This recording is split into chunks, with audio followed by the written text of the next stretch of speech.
Hello, everybody. Welcome to another episode of the Life Maximizer Academy, the Wellbeing Series. I'm your host, Donnie Hill, and today I wanted to have a conversation about creating a spiritual practice.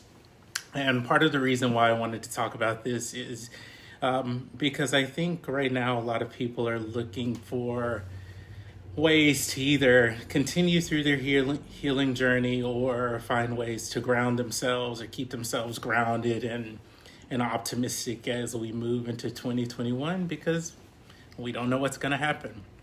And so I wanted to have this conversation because I find a lot of people talking about practices that they can put in place for themselves, particularly spiritual practices, whether it be meditation, going to church, writing, etc.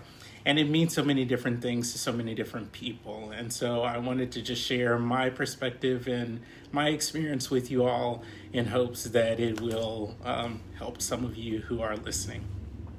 So to give you some context, I was born and raised in Mobile, Alabama. I grew up Catholic and Southern Baptist, and I have a very complicated relationship with religion and church. So for a long time, I denounced any kind of religious affiliation because I didn't have a good church experience.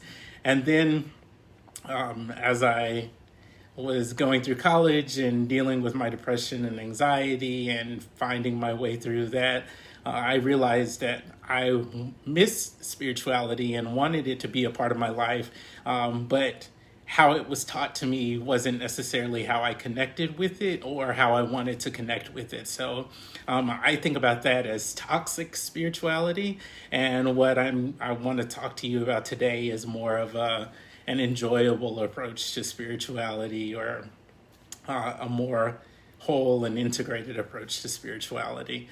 So the first piece is really about decoupling religion and spirituality. For me, those are two very, very different things. When I think about religion, I think about Christianity, Catholicism,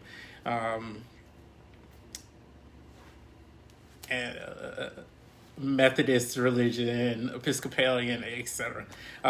So they're all tied to some kind of institution or some kind of dogma.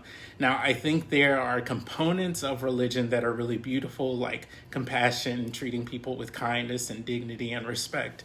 But sometimes that can get twisted once once we get our hands on it and begin to put our spin on it.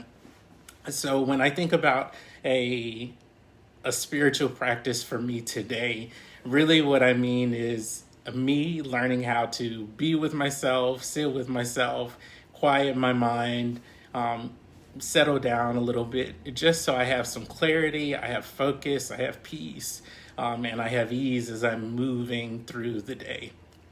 And really, when I think about that, for a lot of the people who are in my world right now, and who are looking for something to hold on to or to help them through their day-to-day and their transitions, I really think that having some kind of sitting practice or reflective practice can be really, really helpful. So here's what mine looks like. And I'll tell you about the good parts of it, and I'll tell you about the bad parts of it. I haven't been consistent in my spiritual practice.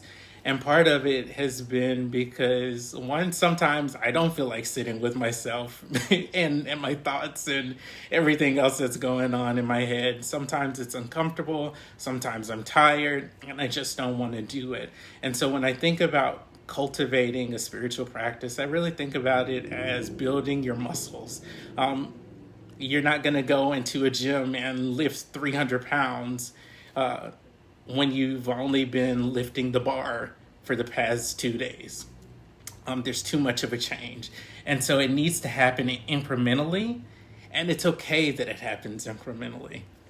And so part of what that looks like for me in my practice now is every morning for 5 to 10 minutes, I will get up and I will either write intentionally, or I will just sit and try and observe my thoughts for 5 or 10 minutes. And sometimes they're racing like crazy and I have monkey mind going on, and it's just a matter of, all right, my thoughts are racing right now, and making that okay. And so really not really trying to force or push anything away or make it wrong, but it's really a matter of being with whatever is there. So sometimes there's sadness, sometimes there's disappointment, sometimes there's frustration or agitation, and all of those things are really important to acknowledge as you're working on quieting and focusing your mind.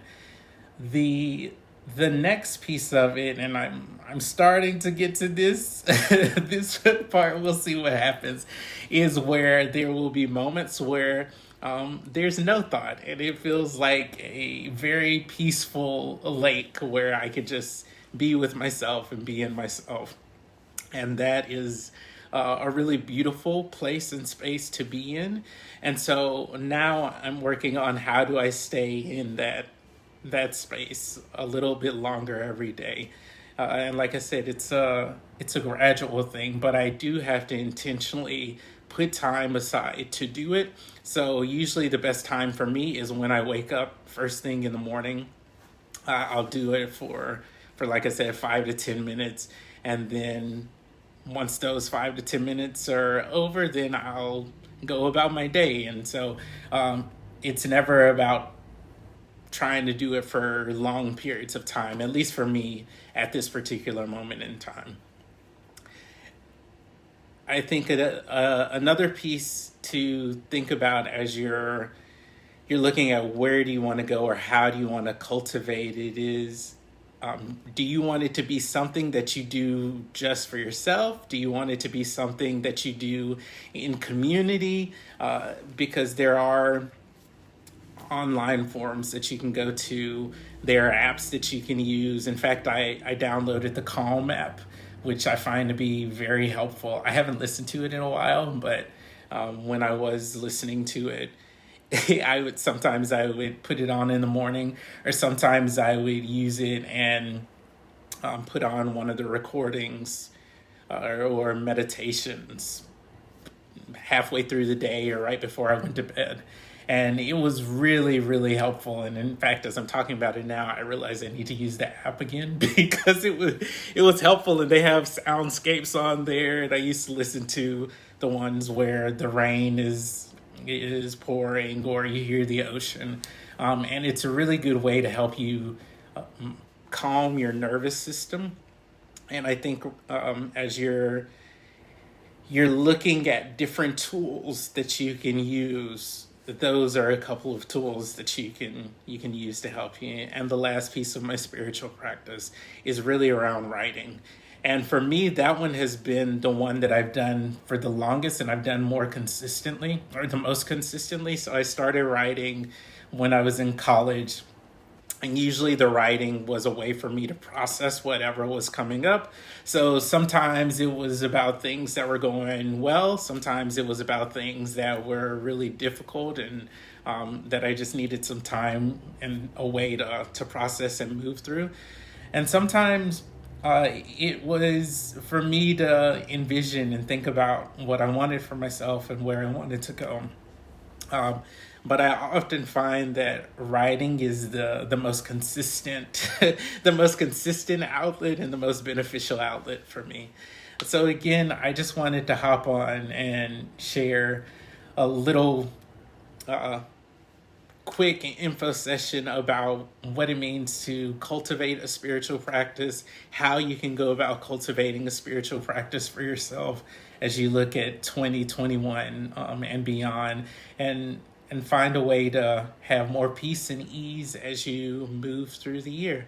So much love to you all. Hope you have a wonderful day, and I will talk to you soon. See you later.